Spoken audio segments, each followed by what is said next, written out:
IFM News Lucena. IFM News Lucena. Prime Edition with Idol Edgar Maceda.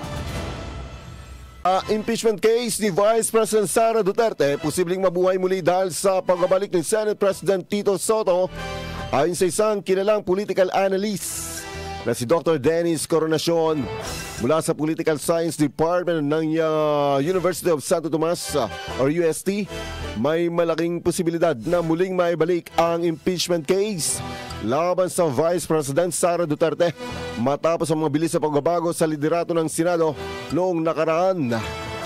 Ipinahayag ito ni Dr. Coronacion sa isang panayam kung saan binigyan diin niya na ang pagbabalik ni Senate President Vicente Tito Sotto III sa kanyang dating pwesto ay maaaring magbago ng dynamics sa Senado.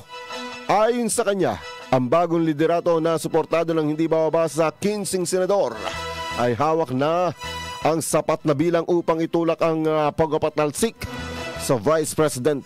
Naunsya may ang impeachment trial ni Vice President Duterte ilang buwan ang nakalipas sa panahon ni dating Senate President Francis G. Escudero. Ang pagbabalik ni Sotto ay tinuturing na hakbang upang mapalakas ang transparency at anti-corruption efforts sa Senado na maaaring magdulot ng mas mabilis na aksyon sa mga isyong politikal tulad ng impeachment. Gayunpaman, walang opisyal na pahayag pa mula sa Senado tungkol sa pagbuhay ng case at maaaring magdepende ito sa susunod na plenary sessions. IFM News Lucena.